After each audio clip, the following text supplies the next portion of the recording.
எல்லாருக்கும் வணக்கம்.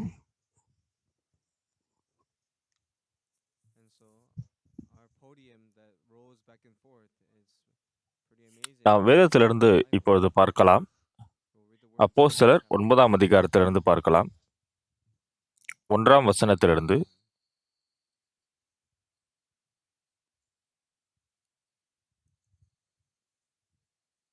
அப்போஸ்தலர் 9ஆம் அதிகாரம் 1ஆம் வசனத்திலிருந்து சவுல் என்பவன் இன்னும் கர்த்தருடைய சீஷரை பயமுறுத்தி கொலை செய்யும்படி சீரி பிரதான ஆசாரியரிடத்திற்கு போய், இந்த மார்க்கத்தாராகிய புருஷரையாகிலும் ஸ்திரீகரையாகிலும் தான் கண்டுபிடித்தால் அவர்களை கட்டி எருசலேமுக்கு கொண்டு வரும்படி தமஸ்குவிலுள்ள ஜெபாலயங்களுக்கு நிருபங்களை கேட்டு வாங்கினான். அவன் பிரயாணமாய்ப் போய் தமஸ்குவுக்கு சமீபித்தபோது சடிதியிலே வானத்திலிருந்து ஒரு ஒளி அவனை சுற்றி பிரகாசித்தது. அவன் தரையிலே விழுந்தான். அப்பொழுது, சவுலே, சவுலே, நீ என்னை ஏன் துன்பப்படுத்துகிறாய் என்று தன்னுடனே சொல்லுகிற ஒரு சத்தத்தைக் கேட்டான். அதற்கு அவன், ஆண்டவரே, நீர் யார் என்றான். அதற்கு கர்த்தர், நீ துன்பப்படுத்துகிற இயேசு நானே. முள்ளில் உதைக்கிறது உனக்கு கடினமாம் என்றார். அவன் நடுங்கித் திகைத்து, ஆண்டவரே, நான் என்ன செய்ய சித்தமாய் இருக்கிறீர் என்றான். அதற்கு கர்த்தர், நீ எழுந்து பட்டணத்துக்குள்ளே போ, நீ செய்ய வேண்டியது அங்கே உனக்கு சொல்லப்படும் என்றான். அவனுடனே கூட பிரயாணம் பண்ணின மனுஷர்கள் சத்தத்தைக் கேட்டும் ஒருவரையும் காணாமல் பிரமித்து நின்றார்கள். சவுல் தரையில் எழுந்து தன் கண்களைத் திறந்தபொழுது ஒருவரையும் காணவில்லை. அப்பொழுது கைலாகு கொடுத்து அவனை தமஸ்குவுக்கு கூட்டிக் கொண்டு போனார்கள். அவன் 3 நாள் பார்வையில்லாதவனாய் புசியாமலும் குடியாமலும் இருந்தான். 9ஆம் வசனம் வரையில வாசித்திருக்கிறோம். இந்த ஞாயிற்றுக்கிழமை என்று வரும்பொழுது நாம் சகோதர சகோதரிகளாக சேர்ந்து இங்கு ஆராதனை செய்கிறோம். நாம் சேர்ந்து தேவனுடைய வார்த்தைகளை கேட்கும் பொழுது நம்முடைய இருதயங்கள் தேவனுடைய இருதயத்தோடு வழிநடத்தப்படுகிறது. அதற்காக நான் நன்றி செலுத்துகிறேன். நமக்கு பல்வேறு விதமான சிந்தனைகள் வருகிறது. அந்த சிந்தனைகள் நம்மை வழிநடத்துகிறது. ஆனால் நம்முடைய இருதயங்களில் தேவன் நமக்கு அவரை சேவிக்கிற அந்த இருதயத்தை கொடுக்கும் பொழுது நாம் அவரின் மூலமாக வழிநடத்தப்படுகிற அந்த வாழ்க்கையை பார்க்கும் பொழுது நம்முடைய வாழ்க்கை சமாதானத்துக்குரியதாக, மிகவும் அருமையானதாக மாறுகிறது. ஆரம்ப காலங்களில் நான் சபைக்கு கலந்து கொண்டு நான் இளம் வயதாக இருந்த பொழுது எனக்கு அது தெரியவில்லை. நான் சபைக்கு போகும்பொழுது நான் ஒரு பாவி என்று யோசித்தேன். சபையார் அனைவரும் போதகரும் சேர்ந்து, நாங்கள் பாவிகள், இயேசுவின் நாமத்தினாலே எங்களை மன்னியுங்கள் என்று அவர்கள் கேட்பார்கள். அப்பொழுது எனக்கு தெரியாது. ஆனால் நேரம் கடந்து போக போக நான் ஒரு பாவி, நான் ஒரு மோசமான மனிதன், நான் அழிக்கப்பட வேண்டிய ஒரு பொல்லாங்கான மனுஷன் என்று யோசித்தேன்.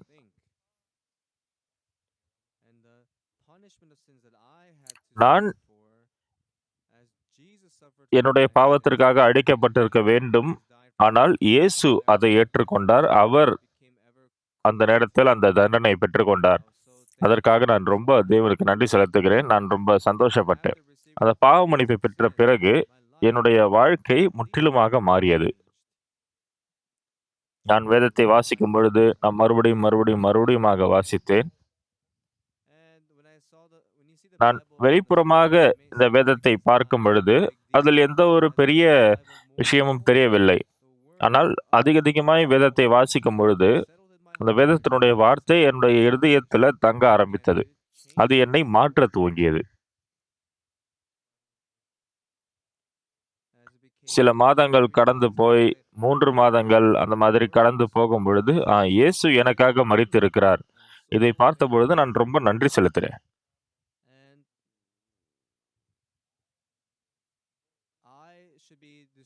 இயேசு இல்லை என்றால் நான் அழிக்கப்பட்டிருக்க வேண்டும். ஆனால் அவர் எனக்காக மரித்தார். இதற்காக நான் ரொம்ப நன்றி செலுத்துகிறேன். அப்பொழுது எனக்கு இதை உணர்ந்த பிறகு இயேசுவுக்காக ஏதாவது செய்ய வேண்டும் என்ற அந்த ஒரு இருதயம் வந்தது. இயேசுவுக்காக ஏதாவது செய்ய வேண்டும். அந்த இருதயம் எனக்கு இருந்தது. அதன் பிறகு ஒரு நாள் நான் திரும்பி பார்த்த பொழுது, நான் ஒரு பிரசங்கியாளராக, நான் அந்த அளவுக்கு நல்ல பிரசங்கியாளர் இல்லை என்றாலும் கூட, நான் இயேசுவினுடைய இரத்தத்தை என்னுடைய உறவினர்களுக்கு பகிர்ந்து கொடுக்கக்கூடிய மனிதனாக இருந்தேன். இப்பொழுது தேவன் நமக்குள் கிரியை செய்கிறார். இப்ப நாம் அந்த நேரத்துல செய்ய வேண்டிய அனைத்தும் தேவன் நமக்காக செய்த அந்த காரியங்களுக்காக தேவனுக்கு நன்றி செலுத்த முடியும். இப்பொழுது என்னை நான் பார்க்கும் பொழுது நான் பிரசங்கிக்கிறேன். பிரசங்கித்து நான் ஒரு ஊழியக்காரனாக இருக்கிறேன். இப்ப நாம் உயிரோட இருக்கிறோம் என்றால் அது இயேசுவினுடைய கிரியை. அப்ப நான் இயேசுவை குறித்து சாட்சி அளிக்கிறது எனக்கு ரொம்ப ஆச்சரியமான விஷயமாக இருக்கிறது. அதை நான் என்னுடைய வாழ்வில் கற்பனை கூட செய்தது கிடையாது. அப்பொழுது நான் பிரசங்கித்து மக்கள் சுவிசேஷம் ஏற்றுக்கொண்டு ரட்சிப்பை பெறுவார்கள் என்பது நான் யோசிக்காத ஒரு விஷயம். ஒவ்வொருவராக என் மூலமாக மக்கள் ரட்சிப்பை பெறுகிறார்கள். அது என்னுடைய இருதயத்தை மிகவும் தொட்டது. இப்பொழுது மக்கள் கிருபையாக ரட்சிப்பை பெறும் பொழுது நான் ரொம்ப கண்ணீர் சிந்துவேன். அது எனக்கு ரொம்ப சந்தோஷமாக இருக்கும். இப்போ நான் ஒரு ஊழியக்காரன் ஆகி நான் இயேசுவினுடைய இரத்தத்தை நான் அறிவிக்கிறேன் என்று இல்லை. நான் ஒரு சாட்சியாக வாழ விரும்புகிறேன். என் மூலமாக மக்கள் சுவிசேஷத்தை கேட்டு அவர்கள் ரட்சிப்பை பெறுவது என்னுடைய இருதயத்தை ரொம்ப கவர்கிறதாக இருந்தது. அது என்னுடைய கிரியையின் மூலமாக இல்லை. அது மனிதனுடைய கிரியையின் மூலமாக சாத்திய ஆகக்கூடிய விஷயம் இல்லை. அப்போ இது நான் செய்தேன் என்று சொல்ல முடியாது. இது தேவனுடைய கிரியை. சில வருடங்கள் கடந்து போனது. 2 வருடங்கள், 3 வருடங்கள், அந்த மாதிரி நேரம் கடந்து போனது. இப்பொழுது நான் விட்னஸ் பண்ணுவேன். மக்களை சபைக்கு வருமாறு நான் உற்சாகப்படுத்துவேன். ஒவ்வொருவராக மக்கள் ரட்சிப்பை பெற துவங்கினார்கள்.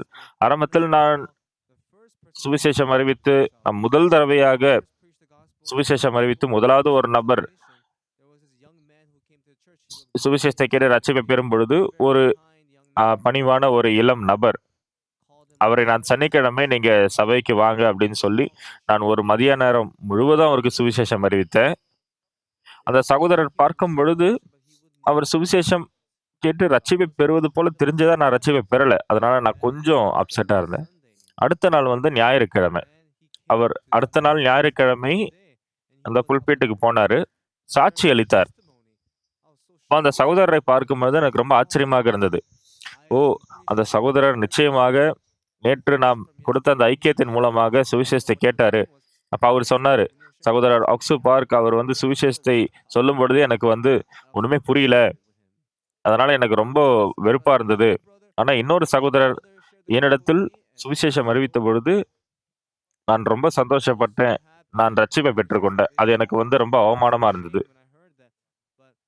ஆனால் அதன் பிறகு ஒவ்வொருவராக என் மூலமாக மக்கள் ரட்சிப்பை பெற துவங்கினார்கள். அது ரொம்ப மகிமைக்குரிய விஷயமாக, சந்தோஷத்துக்குரிய விஷயமாக இருந்தது.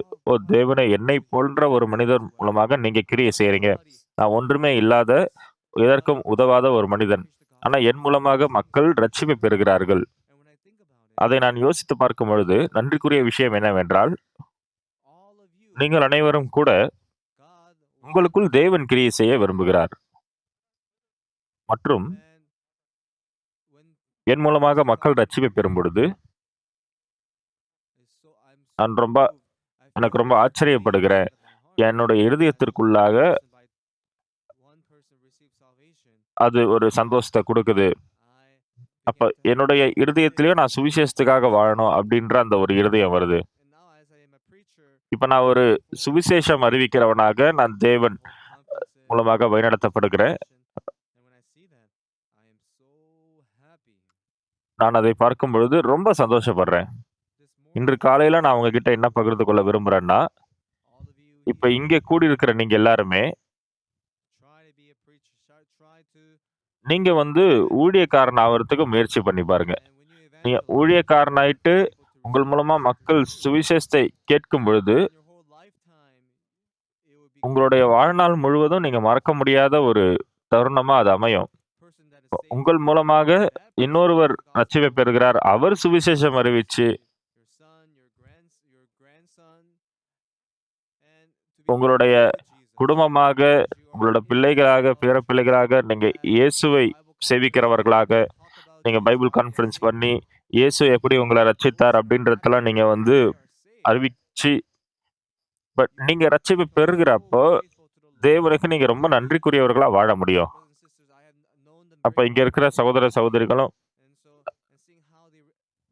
ரட்சிப்பு பெற்ற பிறகு தேவனுக்காக தங்களுடைய வாழ்க்கையை முழுவதும் அர்ப்பணிச்சு வாழ்கிறப்போ, நான் ரொம்ப அது எனக்கு உற்சாகமா இருக்கு. இன்னும் நெறைய பேர் வந்து ரட்சிப்பை பெறணும் அப்படின்ற அந்த ஒரு எண்ணம் எனக்கு வருது. முதலாவது நீங்க ரட்சிப்பு பெறுகிறப்போ, ஆரம்பத்துல உங்களுக்கு மற்றவர்களிடத்துல சுவிசேஷம் அறிவிப்பது கொஞ்சம் சவாலான விஷயமா இருக்கலாம். நீங்க வந்து அத ஒரு பெரிய பொருட்டா எண்ணாம இருக்கலாம். ஆனா, நீங்க போக போக சுவிசேஷம் அறிவிக்கிறப்ப நீங்க சொல்லத மக்கள் கேட்பாங்க. இயேசு நம்முடைய பாவத்திற்காக சிலுவையில் அறையப்பட்டார். அதன் பிறகு அவர் இந்த வார்த்தைகளை நம்மிடத்துல சொல்ல விரும்புகிறார். மற்றும் இந்த வார்த்தைகள் உண்மையாகவே என்னோட பாவம் மன்னிக்கப்பட்டதா அப்படின்னு சொல்றப்ப, நீங்க ஆமா உண்மைதான் அப்படின்னு சொல்ல முடியும். அப்ப நீங்க அவங்க கிட்ட சுவிசேஷம் பகிர்ந்து கொள்றப்போ, ஒவ்வொருவரா மக்கள் ரட்சிப்பை பெற முடியும். அதன் பிறகு யாரெல்லாம் வந்து ரட்சிப்பை பெறுறாங்களோ, அவங்க 10 பேர் ஆக முடியும். 20 பேர், 30 பேர் ஆக முடியும். அது வந்து சபையா மாற முடியும். அவங்க சபையினுடைய சகோதர, சகோதரிகள் ஆக முடியும். இப்ப இன்னும் நெறைய நெறைய பேர் ரட்சிப்பை பெற முடியும். அது எந்த அளவுக்கு ஆச்சரியமா இருக்கும். இத என்னால வார்த்தையால விவரிக்க முடியாது. இப்ப பிரியமானவர்களே, நீங்க ஆராதனை முடிச்சுட்டு உங்களுடைய வீடுகளுக்கு போகும்பொழுது, நீங்க எல்லாமே ஒரே நேரத்துல நடக்கணும் அப்படின்னு நீங்க வந்து யோசிக்க கூடாது. நிச்சயமா நீங்க வந்து அ நான் என்னோட இருதயத்துல மாற்றத்தை பெற்றுக்கொண்டேன். அது என்ன மாற்றம்? நான் நெறைய என்னுடைய இருதயத்துல பாவத்தை வைத்திருந்தவன். ஆனா என்னோட எல்லா பாவமும் கழுவப்பட்டது. ஆனா எப்படி உங்களோட பாவம் கழுவப்பட்டது? நான் எதுவுமே செய்யல. ஆனா இயேசு என்னோட வாழ்க்கைக்கு வந்து அவர் என்னோட பாவம் முழுவதையும் கழுவினார். அதனால நான் ஒரு பாவி கிடையாது. நான் என்னுடைய பாவத்திலிருந்து மன்னிக்கப்பட்டவன். இப்ப மற்றவர்களிடத்துல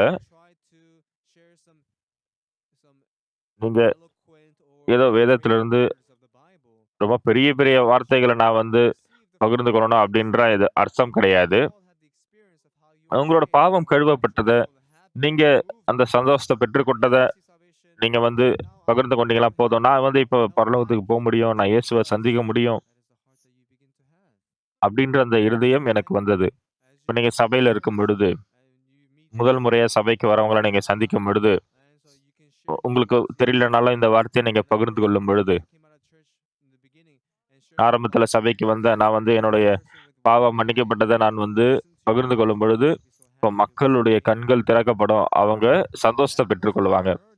அந்த சுவிசேஷத்த கேட்கிறவங்க அந்த வார்த்தைய நம்பும் பொழுது, உங்களுக்கு உங்களோட இருதயத்துல நிறைய சமாதானமும், சந்தோஷமும் ஏற்படும்.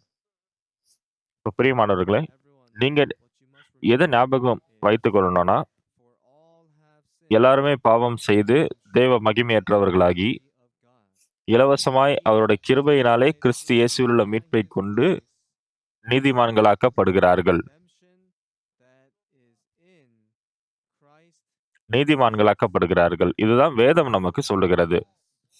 எல்லாரும் பாவம் செய்து தேவ மகிமையற்றவர்களாகி, இலவசமாய் அவருடைய கிருபையினாலே கிறிஸ்து இயேசுவில் உள்ள மீட்பைக் கொண்டு நீதிமான்களாக்கப்படுகிறார்கள். இந்த வார்த்தைகளை நீங்கள் கேட்கும் பொழுது, இப்ப இதெல்லாம் ரொம்ப எளிமையா தெரியும். ரொம்ப நல்லா தெரியும். ஆனா நம்ம வந்து பாவம் செய்த அந்த பாவிகள். ஆனா இயேசு இந்த பூமிக்கு வந்தார். என்னுடைய பாவத்தை எல்லாம் கழுவுவதற்கு வந்தார். நாம நீதிமான்களாக்கப்பட்டிருக்கிறோம். நாம பரிசுத்தமாக்கப்பட்டிருக்கிறோம். தேவனுடைய பிள்ளைகளாக்கப்பட்டிருக்கிறோம். இப்ப இந்த விஷயத்த நாம அனுபவித்தோம் அப்படின்னாலே நம்ம பரலோகத்துக்கு போகக்கூடியவங்களா இருக்கிறோம். இது உண்மையா? ஆமா. ஏன்னா இப்ப நீங்க தேவனுடைய பிள்ளைகளா இருக்கீங்க. அப்புறம் ரட்சிப்பை பெற்றுக்கொண்ட பிறகு, முதலாவது அந்த பாவ மன்னிப்பை பெறுவது ரொம்ப கஷ்டம் அப்படின்னு நான் நெனச்சேன். அது ரொம்ப எளிமையான ஒரு விஷயம். எல்லாரும் பாவம் செய்து தேவ மகிமையற்றவர்களாகி, இலவசமாய் அவருடைய கிருபையினாலே கிறிஸ்து இயேசுவிலுள்ள மீட்பைக் கொண்டு நீதிமான்களாக்கப்படுகிறார்கள். அவருடைய கிருபையினாலே நீதிமான்களாக்கப்படுகிறார்கள். பிரியமானவர்களே, இந்த இயேசுவினுடைய மரணத்தின் மூலமா நம்ம பாவ மன்னிப்பை பெற்றிருக்கிறோம். எனக்கு நிறைய பாவங்கள் இருந்தது. நான் நரகத்துக்கு போக வேண்டியவன். ஆனா இயேசு எனக்காக மரித்தார். அதனால என்னுடைய பாவத்திலிருந்து நான் விடுதலையாக்கப்பட்டிருக்கேன். அதன் பிறகு என்ன போடப்பட்டிருக்கு? என்னுடைய பாவம் மாத்திரமல்ல, உங்களுடைய பாவமும் கூட. இப்போ உங்களுடைய பாவம் கழுவப்பட்டது அப்படின்றத நீங்க உணர்ந்தீங்கன்னா, உங்களாலேயும் ரட்சிப்பை பெற முடியும். நீங்களும் பரலோகத்துக்கு போ முடியும். இது ரொம்ப ஆச்சரியமான விஷயம்ல. அதனால தான் ஏதோ விசேஷித்த விஷயங்கள நீங்க சொல்லணும்னு அவசியம் இல்ல. இப்ப நீங்க நான் சபைக்கு போனேன். இயேசு என்னோட பாவத்த மன்னித்திருக்கிறார். இதற்கு முன்பாக நான் சபைக்கு போறப்போ, நான் ஏதாச்சும் செய்யணும் தேவனுக்காக. நான் பாவி. நான் பரலோகத்துக்கு போகணும்னு முயற்சி பண்ணேன். ஆனா இந்த வசனம் சொல்லுது, இலவசமாய் அவருடைய கிருபையினாலே நான் நீதிமானாக்கப்பட்டிருக்கேன். அப்ப தேவன் என்ன நீதிமான் ஆயிருக்கிறேன்னு சொல்றாரு அப்படின்னா, நான் நீதிமான் ஆகியிருக்கேன். நான் நீதிமான் ஆக்கப்பட்டிருக்கேன். இதுக்கு முன்னாடி நான் பாவியா இருந்தேன். ஏன்னா நான் நிறைய பாவம் செஞ்சுட்டு இருந்தேன். ஆனா இயேசு என்னுடைய எல்லா பாவத்திற்காகவும் மரித்திருக்கிறாரு. அப்ப இப்ப நான் இந்த சுவிசேஷத்தை கேட்டேன். இப்ப நான் சுவிசேஷத்தின் ஊழியக்காரனா இருக்கிறேன். இதுதான் கிறிஸ்தவர்கள் வளர்கிற அந்த விதம். இப்ப இன்று காலையில கூட இங்க அமர்ந்திருக்கிற நீங்கள்,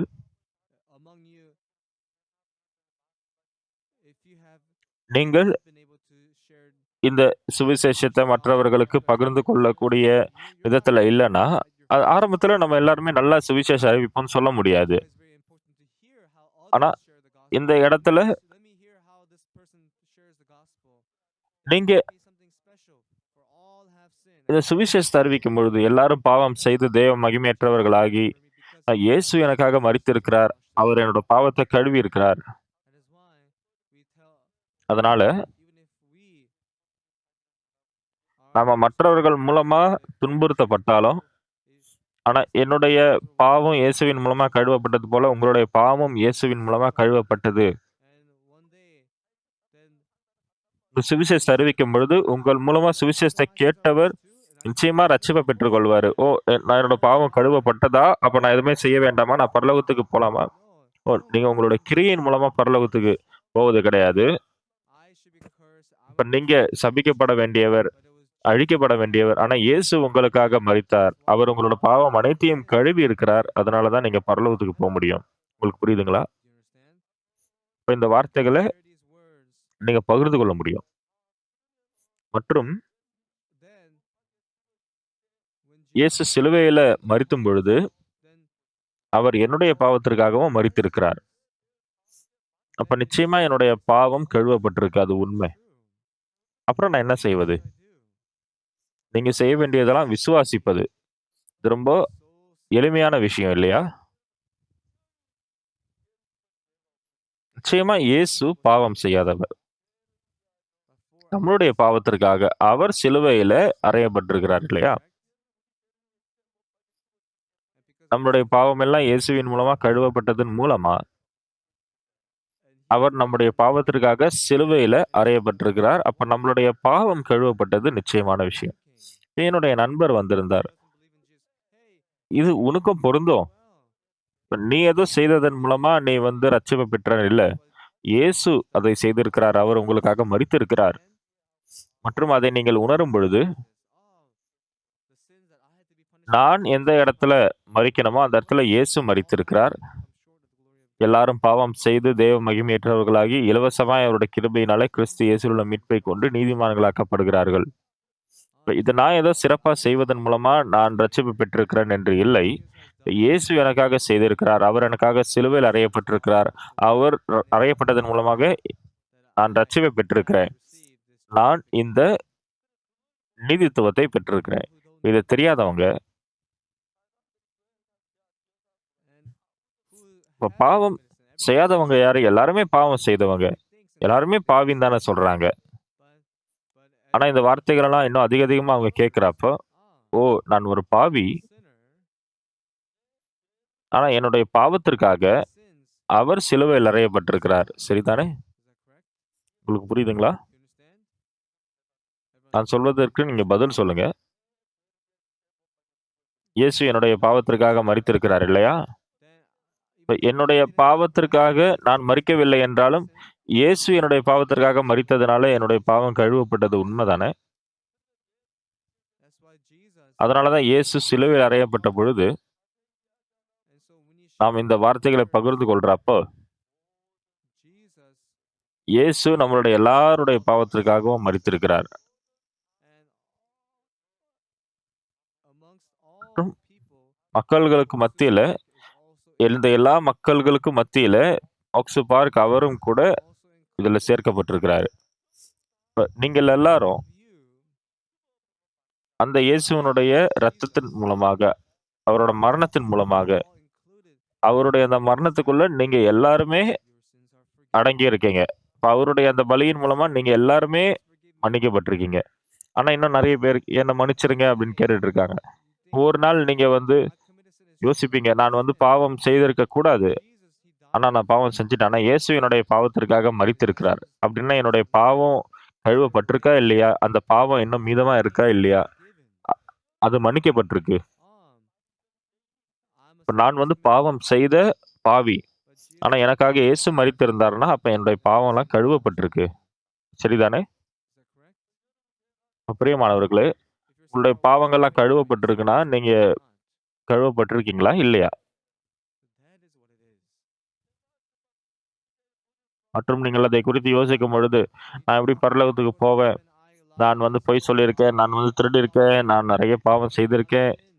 அப்படின்னா என்னால பரலோகத்துக்கு போ முடியாது. அந்த அளவுக்கு நீங்க பாவம் செய்திருக்கீங்க. ஆனா நீங்க உங்களுடைய ஆவிக்குரிய வாழ்க்கைய வாழும்பொழுது, நீங்க வேதத்தை வாசிக்கும் பொழுது, எல்லாரும் பாவம் செய்து தேவ மகிமையற்றவர்களாகி, இலவசமாய் அவருடைய கிருபையினாலே கிறிஸ்து இயேசுவில் உள்ள மீட்பைக் கொண்டு நீதிமான்களாக்கப்படுகிறார்கள். இப்ப இயேசுவுக்குள்ள இருக்கிற மீட்பைக் கொண்டு, இலவசமாய் தேவனுடைய கிருபையினாலே, நீங்கள் எல்லாருமே நீதிமான்களாக்கப்பட்டிருக்கீங்க. இப்ப நம்மளுடைய பாவம் எல்லாம் கழுவப்பட்டிருக்கு. இப்ப இயேசு நம்மளோட பாவத்தின் நம்மளோட பாவத்திற்காக மரித்த பொழுது, அவர் நம்மளுடைய பாவத்திற்காக மரித்திருக்கிறார். மற்றும் நம்மளுக்கு பதிலாக நம்மளுடைய பாவத்திற்கான ஆக்கினை அவர் பெற்ற பொழுது, இப்ப நீங்க பாவம் செய்திருக்கிறீர்களா? அப்படின்னு கேட்கிறப்ப, எல்லாருமே பாவம் செய்தவங்க. எல்லாருமே பாவிகள். ஆனா இயேசு தன்னுடைய ரத்தத்தை சிலுவையில சிந்தினதன் மூலமா, இப்ப இயேசுனுடைய ரத்தத்தின் மூலமா எல்லாரோட பாவமும் கழுவப்பட்டிருக்கு. Not by silver or gold, not by treasure or anything. Can our sins be redeemed? Holy Lord our God, Jesus Christ, Lamb of God, I'm redeemed by the blood of the Lamb. I'm redeemed. I'm redeemed. Jesus saves and keeps me. Hallelujah. And I join with the throne, round the throne in the song. I'm redeemed by the blood of the Lamb. அப்போ நான் ஒரு மோசமான பாவி. ஆனா இயேசு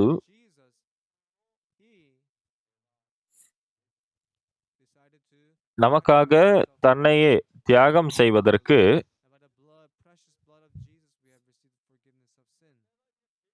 இப்ப நான் பாவி கிடையாது.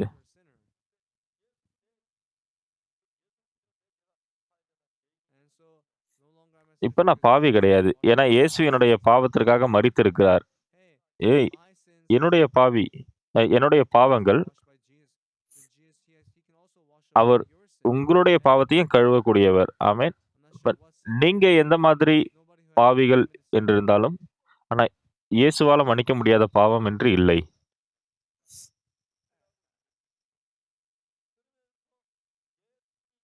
அப்ப இயேசு அவர் நம்மளுடைய பாவங்களுக்காக மரித்திருக்கிறார். அவர் வெறும் நம்மளுடைய பாவம் அப்படின்னு சொல்றத விட, உங்களுடைய பாவத்திற்காக மரித்திருக்கிறார். அதனால தான் நான் செய்யறதுக்கு ஒண்ணுமே கிடையாது. நாம் செய்ய வேண்டியது ஒன்றே ஒன்று தான். எப்படி நம்மளோட பாவத்திலிருந்து நம்ம விடுதலையானோம் என்பதை பகிர்ந்து கொள்வது. அதனால தான் இந்த பாடல் வந்தது. Not by silver or gold, not by precious or anything I can be redeemed.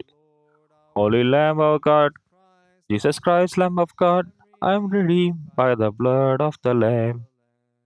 I'm redeemed, I'm redeemed.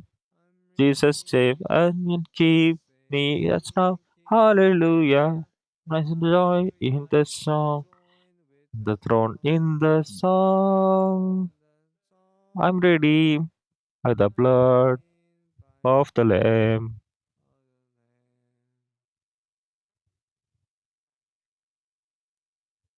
இது வந்து ரொம்ப ஆச்சரியமான விஷயம். நான் இளம் வயதிலிருந்தே சபைக்கு போயிட்டு இருக்கேன். நான் என்னுடைய நெறைய காரியங்கள நான் திருடியிருக்கேன். பெர்சிமன் பழங்கள, ஆப்பிள்கள திருடியிருக்கேன்.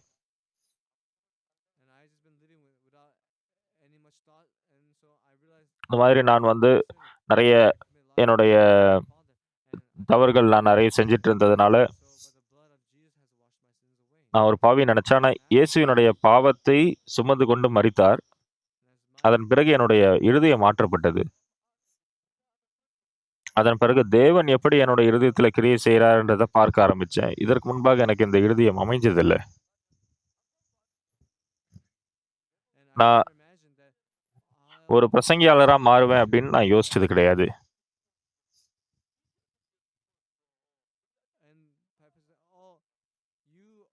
அப்ப நீங்க எல்லாருமே பாவத்துல மரித்திருக்கீங்க.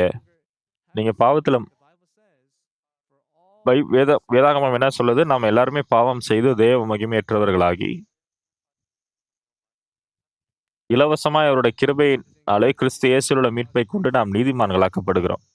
இயேசுவினுடைய இரத்தத்தின் மூலமா, இயேசுவினுடைய மரணத்தின் மூலமா நம்மளோட பாவம் எல்லாமே கழுவப்பட்டிருக்கு.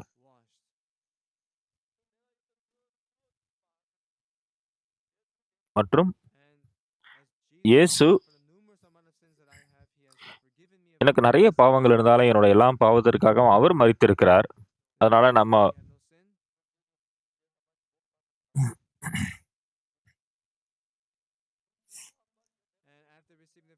இப்ப நான் பாவ மன்னிப்பை பெற்ற பிறகு, நான் இன்னும் நெறைய கிரியை செய்யணுமா?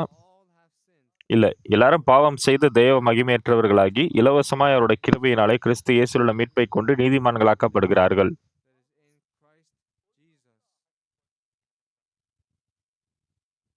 இப்ப நான் பாவம் செய்திருக்கிறேன்.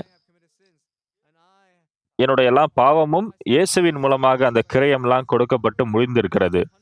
நான் பெற வேண்டிய அந்த தண்டனையை இயேசு செலுத்தி, என்னுடைய இடத்துல செலுத்தி முடித்திருக்கிறார்.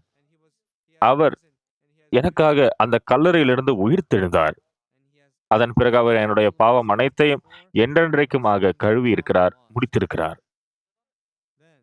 இப்பொழுது நீங்கள் பாவிகள் அல்ல. நீங்கள் நிறைய பாவம் செய்தவர்கள் போல தோன்றலாம். ஆனால் நீங்கள் பாவிகள் அல்ல. ஏனென்றால் இயேசு உங்களுடைய பாவத்திற்காக மரித்திருக்கிறார். மற்றும் நிறைய மக்கள் சபைக்கு போறாங்க. ஆனா அவர்கள் என்ன சொல்றாங்க? என்னைப் போன்ற ஒரு பாவியை ஏற்றுக்கொள்ளும், மன்னித்தருளும். இயேசுவின் நாமத்தினாலே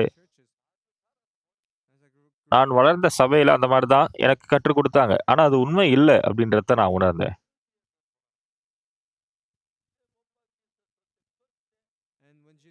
அப்ப இயேசு சிலுவையில் அறையப்பட்ட அந்த ஒரு நொடியில,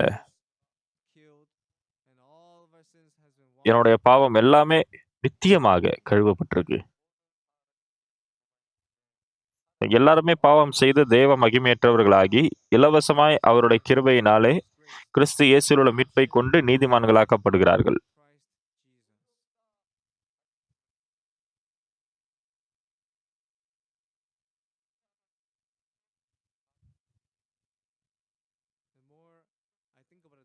அப்ப இது எந்த அளவுக்கு நான் யோசித்து பார்க்கிறேனோ, அந்த அளவுக்கு என்னோட இருதயத்துல நான் தொடப்படுறேன்.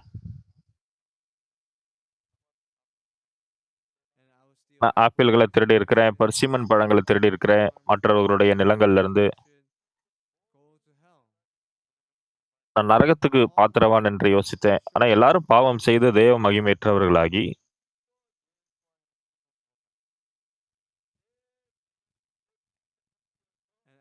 உங்களோட எல்லா பாவத்தையும் நீங்க இயேசுவினிடத்துல செலுத்துனீங்க அப்படின்னா, இலவசமா தேவனுடைய கிருபையினால நீங்களா நீதிமான்களாக்கப்பட முடியும். இப்ப எல்லாருமே பாவம் செய்றோம். ஆனா இயேசு நமக்காக மரித்திருக்கிறார். ஆமென்.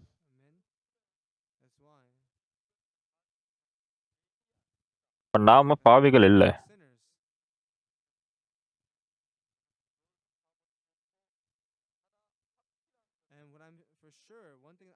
அதன் பிறகு எனக்கு நிச்சயமா தெரிந்திருக்கிற ஒரு விஷயம் என்னதுன்னா,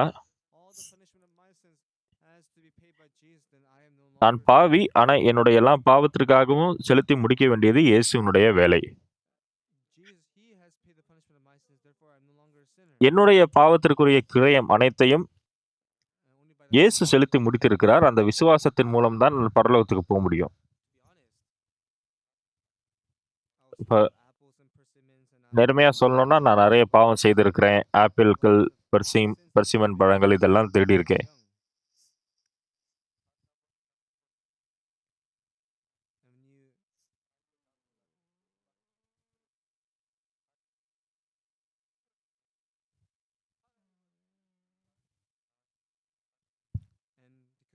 தேவன் மனிதனாகிய என்னையும் மனிதர்களாகிய நம் மீது அன்பு கூறுகிற காரணத்தினால, அவருடைய ஒரே குமாரனை அனுப்பினார். நாம் பெற வேண்டிய தண்டனையை அவர் பெற்றுக்கொண்டார். அது அனைத்தையுமே இயேசு எடுத்துக்கொண்டார். நம்முடைய எல்லா பாவங்களுக்காகவும் மற்றும் இயேசு நமக்காக மரித்தார்.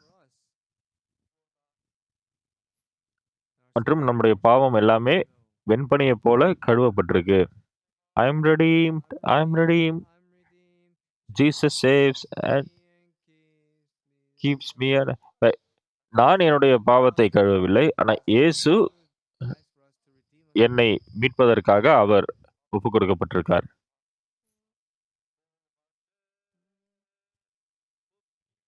அந்த ரத்தம் என் பாவம் கழுவியதே. இப்ப இந்த காலையில உங்களோட நான் சேர்ந்து இந்த சண்டே மார்னிங் இந்த சர்வீஸ்ல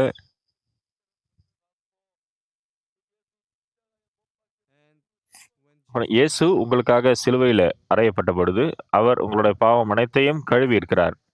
கடைசியா அவர் மரிப்பதற்கு முன்பாக என்ன சொன்னார்? எல்லாம் முடிந்தது. எல்லாம் முடிந்தது என்று சொன்னார்.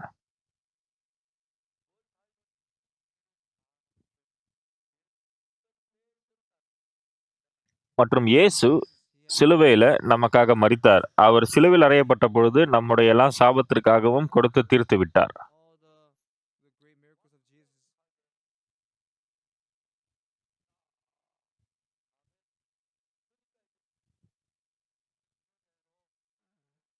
மற்றும் அந்த இயேசுவினுடைய இரத்தத்தின் மூலமாக நாம பாவ மன்னிப்பை பெற்றிருக்கிறோம்.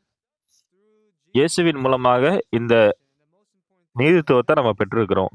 நான் பாவியா இருந்தப்போ, இதற்கு முன்பாக தேவன் என் மூலமாக கிரியை செய்ய முடியவில்லை. ஆனால் நான் ரட்சிப்பை பெற்ற பிறகு தேவனுடைய ஆவி எனக்குள் வந்தது. அந்த தேவனுடைய ஆவி என்னுடைய இருதயத்தை நிரப்பியது. இதற்கு முன்பாக நான் பாவியாக இருந்தேன். இந்த பாவ மன்னிப்பை நான் பெற்ற பிறகு அந்த தேவனுடைய ஆவி எனக்குள் வந்தது.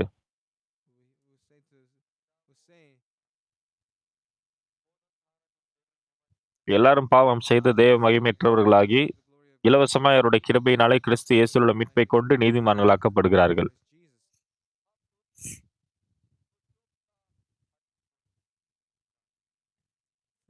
இப்ப இலவசமாய் அவருடைய கிருபையினாலே கிறிஸ்து இயேசுவில் உள்ள மீட்பை கொண்டு நீதிமான்களாக்கப்படுகிறார்கள். நீங்க விசுவாசிக்கிறீங்களோ இல்லையோ அது உங்களை பொறுத்தது. ஆனா இயேசு எனக்காக மரித்திருக்கிறார். அப்ப நாம செய்ய வேண்டியது ஒண்ணுமே இல்லையா? அவர்கள் செய்ய வேண்டியது ஒன்றுமே இல்லை என்று இல்லை. அவர்கள் மற்றவர்கள்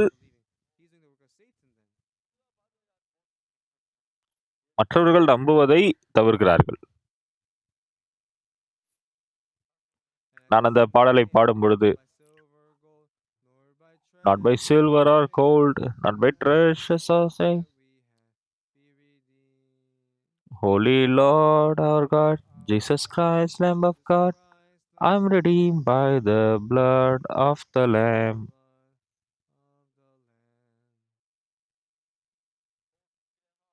I'm redeemed, I'm redeemed. Jesus saves and keeps me just now. Hallelujah.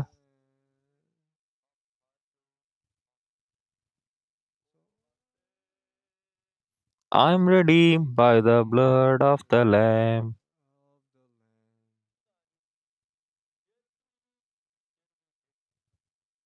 வ- சிலுவையில சிந்தப்பட்ட அந்த இயேசுவனுடைய ரத்தம், அதன் மூலமா நம்மளுடைய பாவத்திலிருந்து நம்ம சுத்தமாக்கப்பட்டிருக்கோம்.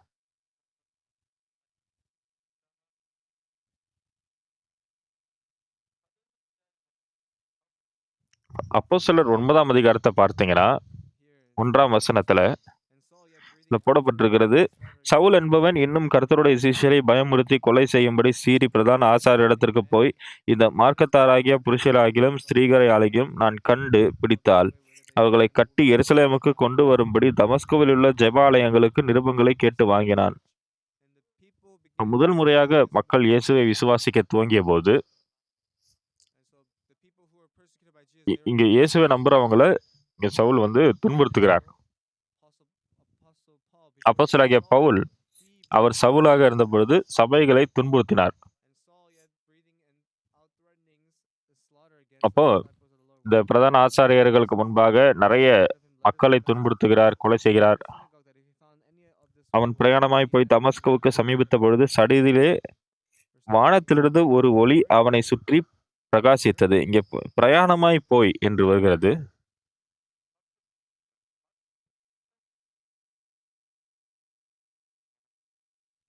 இங்கே சவுல், அவர் சடிதியாய் விழுந்து,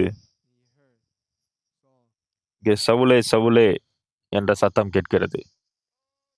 அப்ப சவுலுக்கு ஒரே ஆச்சரியம். ஓ தேவனே, யார் நீங்க?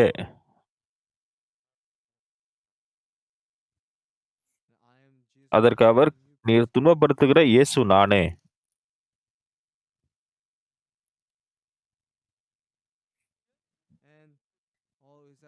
மற்றும் இயேசு நம்முடைய பாவத்திற்காக மரித்ததுனால,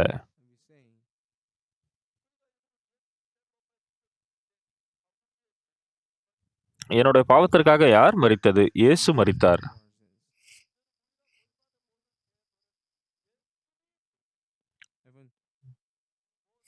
எல்லாரும் பாவம் செய்து தேவ மகிமையற்றவர்களாகி,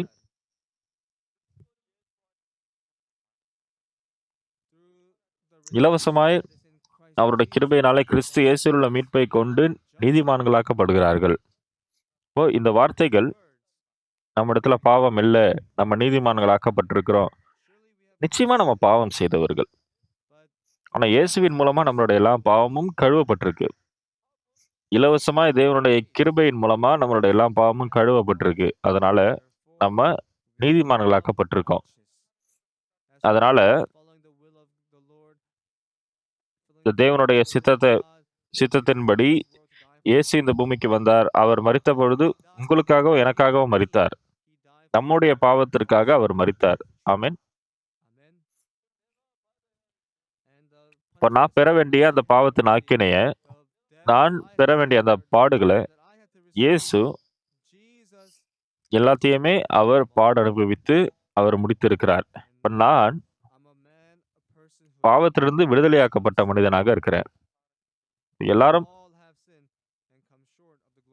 பாவம் செய்து தேவ மகிமையற்றவர்களாகி, இலவசமாய் அவருடைய கிருபையினாலே கிறிஸ்து இயேசுவில் உள்ள மீட்பை கொண்டு நீதிமான்களாக்கப்படுகிறார்கள்.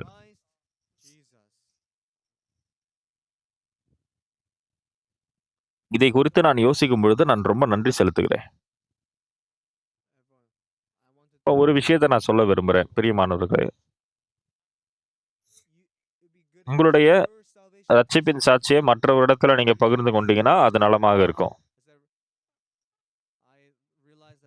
நான் பாவியாக இருந்தேன். ஆனா நான் நீதிமானாக்கப்பட்டதை மற்றவரிடத்துல பகிர்ந்து கொள்ளும் பொழுது, நீங்களும் கூட இயேசுவை நம்புகிறவங்களா மாற முடியும். இப்ப இயேசு உங்களுக்காக மரித்திருக்கிறார். அவர் உங்களுக்காக சிலுவையில் அறையப்பட்டார். அவருடைய மரணத்தின் மூலமா நம்முடைய எல்லா பாவமும் நித்தியமாக கழுவப்பட்டிருக்கு. ஆமென். பிரியமானவர்களே, நான் இளம் வயதா இருந்தபொழுது, நான் ரட்சிப்பு பெற்றுக்கொண்டேன்.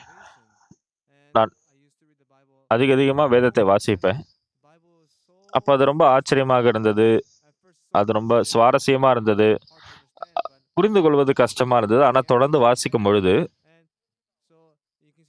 எப்படி நமக்காக இயேசு சிலுவையில மரித்தார் அப்படின்ற அந்த விஷயம் வரத்த பார்க்கும்போது, எல்லாருமே பாவம் செய்து தேவ மகிமையற்றவர்களாகி, இலவசமாய் அவருடைய கிருபையினாலே கிறிஸ்து இயேசுவுள்ள மீட்பைக் கொண்டு நீதிமான்களாக்கப்படுகிறார்கள்.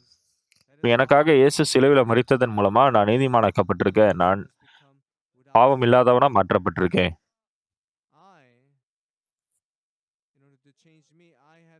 அப்போ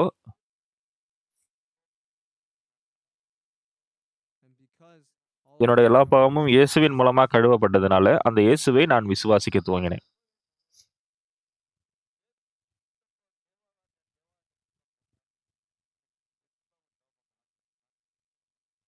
அதனால நான் அதிகமா இயேசுவினிடத்துல ஜெபம் பண்ணுவதுண்டு. இயேசுவே, நீங்க எனக்கு உதவி செய்யுங்க. இந்த சகோதரர் இடத்துல நான் சுவிசேஷம் அறிவிக்க விரும்புறேன். இந்த சகோதரர் மூலமா இன்னும் நெறைய பேர் அ ரட்சிப்பு பெற முடியும் அப்படின்னு நான் ஜெபம் பண்ணுவேன். இப்ப இன்னும் அதிகமா என் மூலமா மக்கள் ரட்சிப்பை பெற துவங்கினாங்க. மற்றும் நான் பல நகரங்களுக்கு போனேன். அமெரிக்காவுல நெறைய பேர் ரட்சிப்பை பெறுவதை பார்க்கும்போது நான் ரொம்ப சந்தோஷப்பட்டேன். உலகம் முழுவதும் சென்று நான் சுவிசேஷத்தை பகிர்ந்து கொண்டேன். மற்றும் இயேசுவின் மூலமா நான் எப்படி இந்த பாவ மன்னிப்பு பெற்றேன் அப்படின்றத பார்க்கும் பொழுது, என்னுடைய பாவம் மாத்திரமல்ல, உங்களுடைய பாவமும் எப்படி கழுவப்பட்டது. மற்றும் இயேசு என்னுடைய பாவத்திற்காக மரித்திருக்கிறார். என்னுடைய பாவம் மாத்திரமல்ல, உங்களுடைய பாவத்திற்காகவும். உங்களுக்கு அது இப்ப தெரியாததுனால. வேதாகமம் சொல்லுகிறது, எல்லாரும் பாவம் செய்து தேவ மகிமையற்றவர்களாகி, இது நான் சொல்ற வார்த்தை இல்ல, இது வேதாகமம் சொல்ற வார்த்தைகள். எல்லாரும் பாவம் செய்து தெய்வ மகிமையற்றவர்களாகி அப்படின்னா, நாம எல்லாருமே பாவம் செய்திருக்கிறோம். ஆனா அதுக்கு அடுத்த வசனம் என்ன சொல்லுது? இலவசமா அவருடைய கிருபையினாலே கிறிஸ்து இயேசுவுள்ள மீட்பைக் கொண்டு நீதிமான்களாக்கப்படுகிறார்கள்.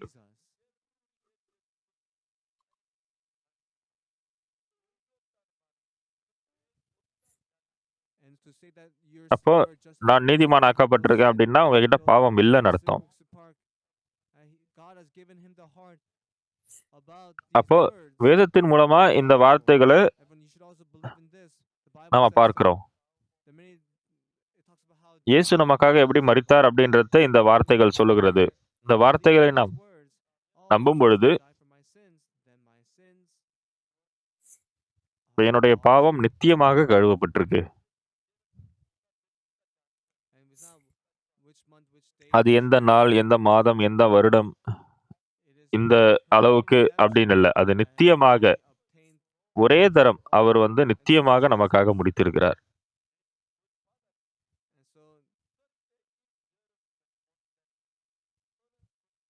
இப்ப நீங்க யாரா இருந்தாலும், உங்களுடைய எல்லா பாவமும் சிலுவையில முடிந்திருக்கிறது. இயேசுவுக்கு தெரியும் நம்ம பாவிகள். ஆனா, நம்மளுடைய பாவத்திற்காக அவர் மரித்திருக்கிறார். ஆமென். அப்ப நீங்க பாவி அப்படின்னு சொல்ல தேவையில்ல. ஆமா, நீங்க நெறைய பாவம் செய்திருக்கீங்க. நீங்க நெறைய திருடி இருக்கலாம். இப்ப இயேசு உங்களுடைய பாவம் அனைத்தையும் நித்தியமாக கழுவி முடித்திருக்கிறார். அப்ப இதை விசுவாசிப்பது இயேசுவை உண்மையாவே விசுவாசிப்பதற்கு அர்த்தம்.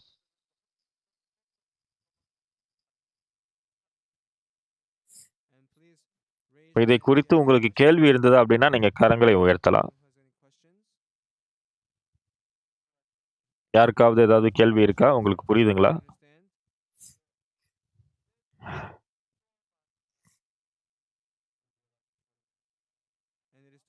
இப்ப இயேசுவின் மூலமாக நம்மளோட பாவம் எல்லாமே பரிபூரணமாய் கழுவப்பட்டிருக்கு. Not by silver or gold, not by treasures or wealth, can my sins and be redeemed. Holy Lord our God, Jesus Christ, Lamb of God, I'm redeemed by the blood of the Lamb.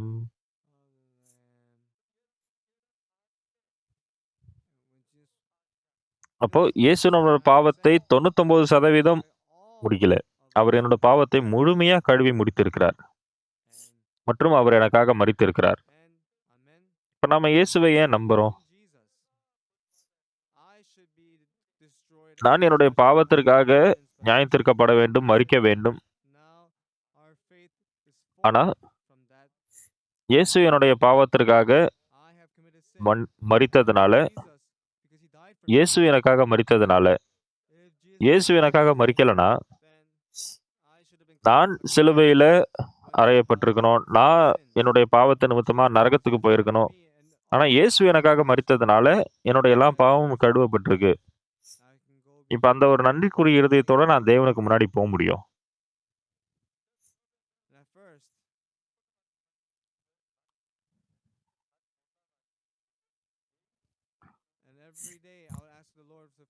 ஆரம்பத்துல ஒவ்வொரு தடவையும் நான் தேவனிடத்துல பாவ மன்னிப்பு கேட்பேன்.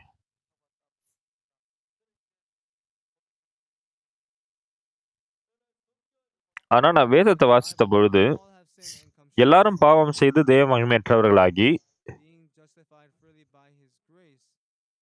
இலவசமாய் அவருடைய கிருபையினாலே கிறிஸ்து இயேசுவில் உள்ள மீட்பை கொண்டு நீதிமான்களாக்கப்படுகிறார்கள்.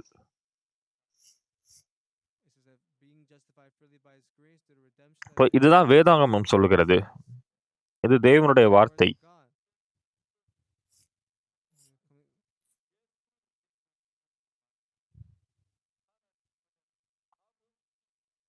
இப்போ தேவனுடைய கிருபையின் மூலமா இலவசமாய் நாம நீதிமான்களாக்கப்பட்டவர்களானோம்.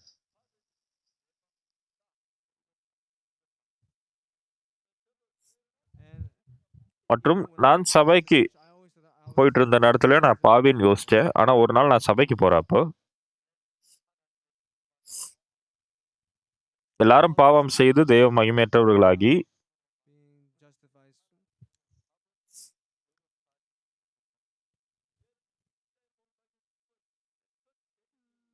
மற்றும் நம்முடைய பாவங்களுக்காக அவர் நம்முடைய பாவங்களுக்காக மரித்ததுனால என்னுடைய எல்லா பாவமும் இயேசுனுடைய கிருபையின் மூலமா, தேவனுடைய கிருபையின் மூலமா மன்னிக்கப்பட்டிருக்கு. நாம் அதை விசுவாசிக்கணும். ஓ, இயேசு எனக்காக மரித்திருந்தாலும் நான் என்ன பாவி?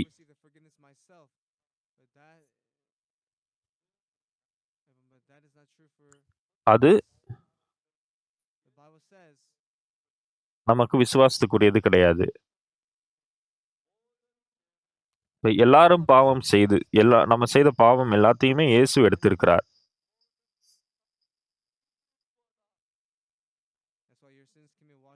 அதனாலதான் என்னுடைய பாவம் எல்லாமே வெண்பனி போல சுத்தமா கழுவப்பட்டிருக்கு.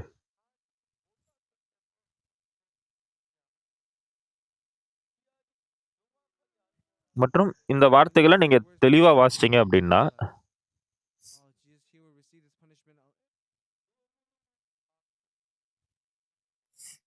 நான் ரொம்ப நன்றிக்குரியவனா இருக்கேன். என்னோட இருதயத்துல இது ஒரு புது நம்பிக்கையை தருகிறது.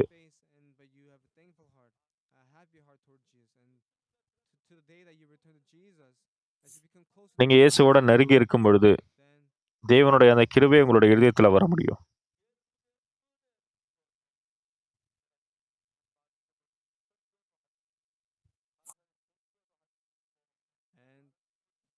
மற்றும் இந்த வார்த்தைகளை நீங்கள் நிறைய பேருக்கு பகிர்ந்து கொள்ள முடியும். நீங்களும் ரொம்ப நன்றிக்குரியவர்களா மாற முடியும். ஆனா இன்னும் ஒரு துக்கத்துக்குரிய விஷயம் என்னதுன்னா,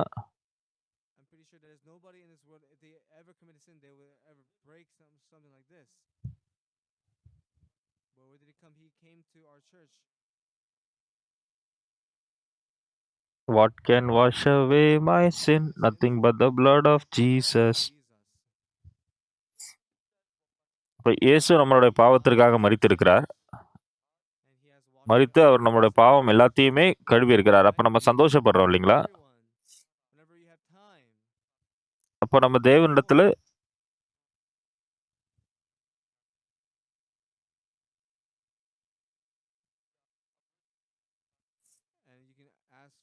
உங்களுடைய தகப்பன், உங்களுடைய தாயார், அவர்கள் ஆரோக்கியமா இருக்கணும் அப்படின்னு நீங்க யோசிக்கிறப்ப, தேவன் உங்களுடைய ஜெபங்கள எப்படி கேட்கிறாருன்னு உங்களால பார்க்க முடியும்.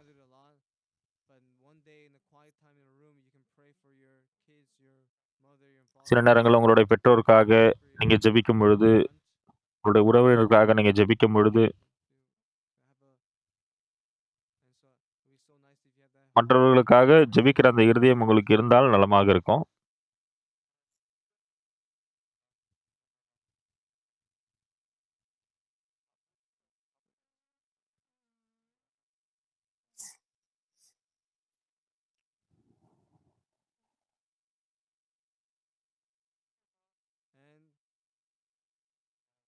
என்னுடைய தகப்பனார் கூட, அவருடைய நண்பர்களோட சேர்ந்து மது அருந்துவது அவருக்கு ரொம்ப பிடிக்கும். ஒரு நாள் என்னுடைய தகப்பனிடத்துல நான் சொன்னேன், "அப்பா நீங்க இயேசுவ நம்பணும்." இப்ப என்னுடைய தகப்பன் என்கிட்ட என்ன சொன்னாருன்னா, "இல்ல நான் நெறைய பாவம் செய்திருக்கேன். இல்ல இயேசு நம்மளுடைய எல்லா பாவத்தையும் மன்னித்திருக்கிறார்." அப்படின்னு நான் சொன்ன அந்த நேரத்துல இருந்து,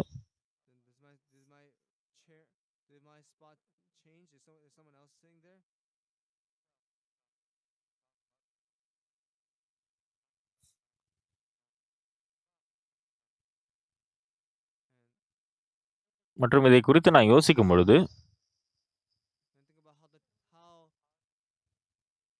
என்னுடைய தகப்பன் மரிப்பதற்கு முன்பாக அவர் ரட்சிப்பை பெற்றுக் கொண்டது, மற்றும் என்னுடைய சகோதரர் ரட்சிப்பை பெற்றுக் கொண்டது, என்னுடைய இளம் வயதிலே என்னுடைய தாயாரை நான் இழந்து விட்டேன். அதனால என்னால அவங்களுக்கு சுவிசேஷத்த பகிர்ந்து கொள்ள முடியல.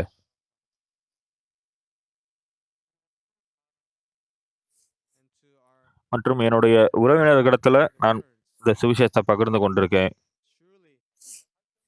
உண்மையாவே நமக்காக இயேசு ரத்தம் சிந்தியிருக்கிறார். நான் இன்னும் நமக்கு இது நாம் இயேசுவை விசுவாசித்து அந்த ஆ விசுவாசம் நமக்குள்ள இருந்ததுன்னா, நாம் பாவத்திலிருந்து விடுதலை ஆக முடியும்.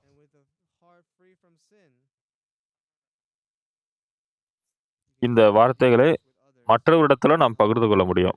இப்ப உங்கள் மூலமா இன்னும் நிறைய பேர் ரட்சிப்பை பெற்றுக்கொள்ள முடியும்.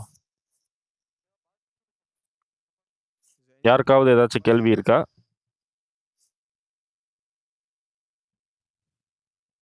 இப்ப எல்லாருக்குமே புரியுதுங்களா? இப்ப பிரியமானவர்களே, இந்த வார்த்தைகளை மற்றவரிடத்துல நீங்க பகிர்ந்து கொள்ளணும்.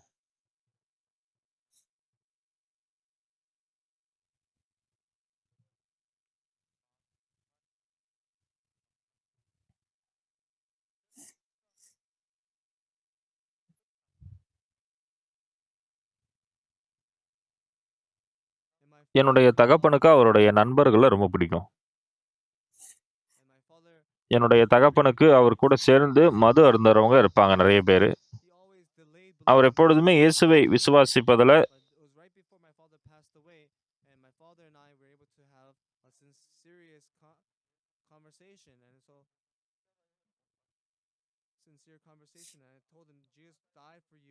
நான் என்னுடைய தகப்பனிடத்துல, "உங்களுடைய பாவத்திற்காக தான் இயேசு மரித்தார், அப்பா" அப்படின்னு சொல்றப்ப, இப்ப நீங்க செய்ய வேண்டியதெல்லாம் இந்த வார்த்தைகளை பகிர்ந்து கொள்வது தான். அப்ப என்னுடைய அப்பா ரட்சிப்பு பெற்றுக் கொண்டப்போ, அவர் ரொம்ப சந்தோஷப்பட்டாரு. அவர் ரட்சிப்பு பெற்று கொஞ்ச நாள்ல அவர் மரித்து விட்டார். அதை குறித்து ஆனா நான் யோசிச்சு பார்க்கும்பொழுது, உண்மையா என்னுடைய அப்பாவுக்கு நான் ஒரு கெட்ட பையனா தான் இருந்திருக்கேன். நான் வந்து அந்த கொரிய போருக்கு முன்பாக பிறந்தேன். அப்ப நான் ரொம்ப இளமையானவன்.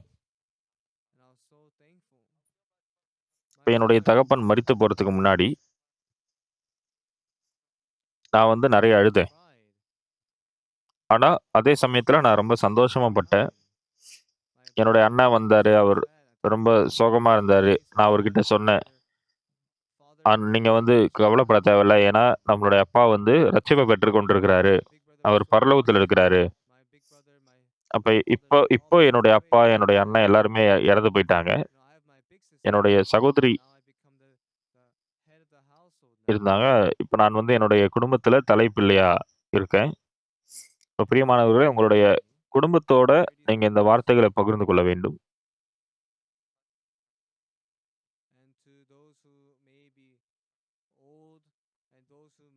மற்றும் யாரெல்லாம் இன்னும் வயதானவங்களா இருக்கிறாங்களோ, யாரெல்லாம் இந்த மரணத்த அ நெருங்கி இருக்கிறாங்களோ,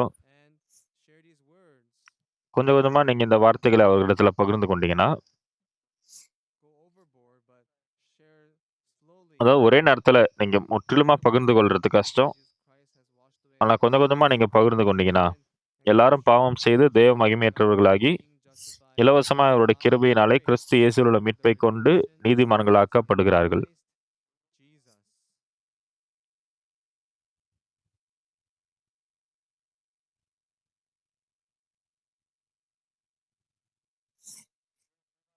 அப்புறம் என்னுடைய பாவம் கழுவப்பட்டிருக்கு.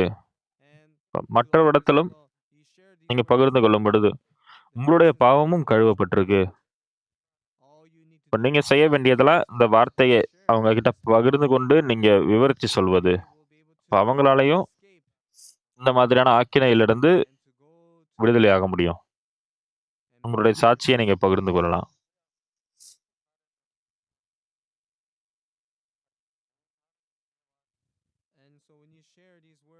இப்ப இந்த வார்த்தைகள நீங்க மற்றவரிடத்துல பகிர்ந்து கொள்ளும் பொழுது,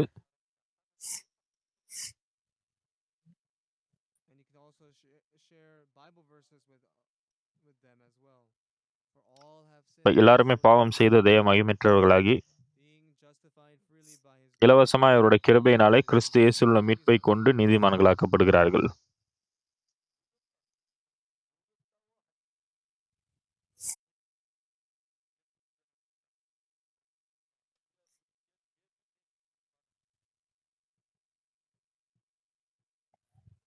அப்புறம் இயேசு நமக்காக நம்முடைய பாவங்களுக்காக மரித்ததுனால, நம்மளோட பாவம் எல்லாமே கழுவப்பட்டிருக்கு. இந்த வார்த்தைகள நீங்க விவரிச்சு சொல்லும் பொழுது,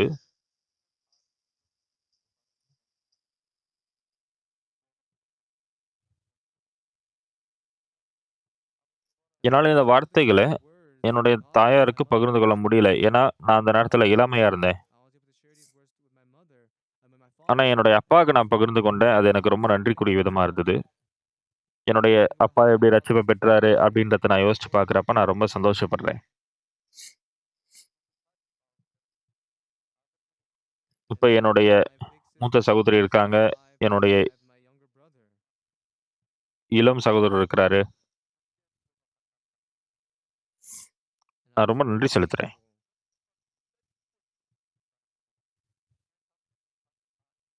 பிரியமானவர்களே, நீங்களும் கூட அந்த பாவ மன்னிப்பை பெற்றுக்கொண்டு,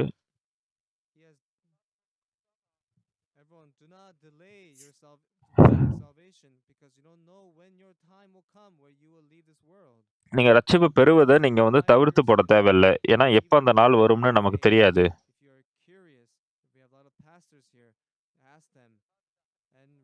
உங்களுக்கு அதை குறித்து சந்தேகங்கள் இருந்தது அப்படின்னா, நீங்க உங்களை சுற்றி இருக்கிற போதகரிடத்துல நீங்க கேட்டு, நீங்க சீக்கிரமா ரட்சிப்பு பெற்றுக்கொள்ளணும்.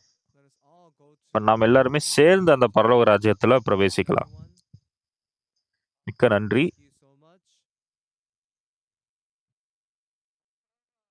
இப்போ ஒரு போதகரா இருப்பது, நான் ஏதோ சிறப்பா செய்ததுனால, நான் நல்லவன் அப்படின்றதுனாலயே இல்ல. நான் தெரிந்து கொண்ட இந்த ஒரு சத்தியம், இயேசு என்னுடைய பாவத்திற்காக மரித்திருக்கிறார். மற்றும் நான் அந்த தேவனுடைய இருதயத்தை பார்த்திருக்கிறேன். இயேசு எனக்காக மரித்திருக்கிறார். பட் நான் என்னுடைய இருதயத்தை அந்த தேவனுடைய இருதயத்தோடு இணைத்திருக்கிறேன். அப்ப பிரியமானவர்களே, நீங்க யாரா இருந்தாலும், நீங்க தனிப்பட்ட முறையில என்கிட்ட நீங்க வந்து, இல்ல இந்த பாவ மன்னிப்பை நீங்க பெற விரும்புனீங்க அப்படின்னா, நான் உங்களுக்கு வி விலாவரியா நான் வந்து சொல்ல விரும்புறேன். மற்றும் இருக்கிற பெரும்பாலானவங்களால உங்களுக்கு இத விவரிச்சு சொல்ல முடியும். நீங்க இன்னும் பாவ மன்னிப்பு பெறல அப்படின்னா, உங்களுக்கு விவரிச்சு சொல்ல முடியும். இந்த காலையில நம்ம எல்லாருமே இங்க சேர்ந்து இருக்கிறப்போ, நம் தேவனுக்கு முன்பாக நிற்கும் பொழுது,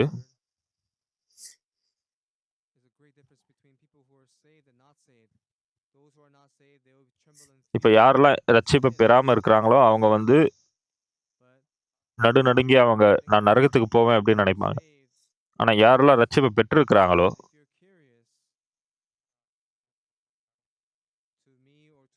அது நானா இருந்தாலும், இல்லை விசுவாசிக்கிற யாரா இருந்தாலும்,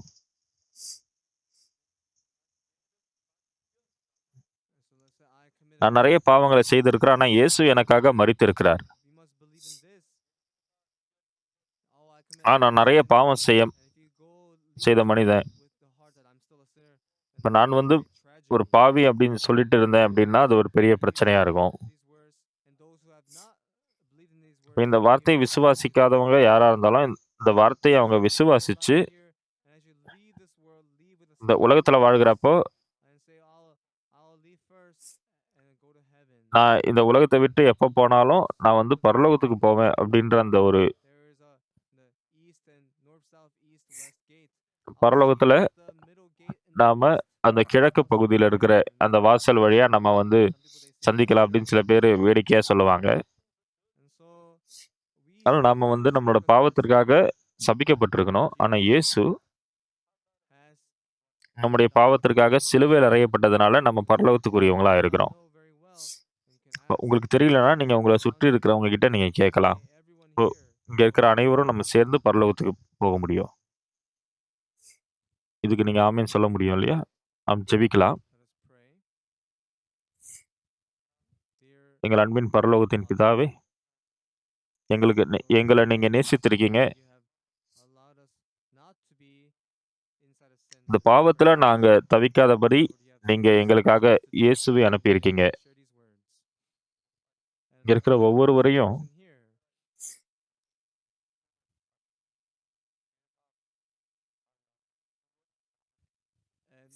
எங்கள நீங்க ஆசீர்வதிங்க. எங்களுடைய வாழ்க்கைய உங்களோட சேர்ந்து நாங்க வாழ்வதற்கு உதவி செய்யுங்க. எங்களுடைய குடும்பத்தினர், எங்களுடைய உறவினர்கள், இந்த வார்த்தைகளை நாங்கள் சேர்ந்து பகிர்ந்து கொள்ளும் பொழுது, எப்படி எல்லாருமே இரட்சிப்பை பெற்றுக்கொண்டு, நாங்கள் சேர்ந்து மகிழ்ந்து களி கூற முடியும். அதற்காக உமக்கு நன்றி செலுத்துகிறோம். இயேசுவின் நாமத்தினால ஜெபிக்கிறேன். ஆமென். எல்லாருக்கும் நன்றி.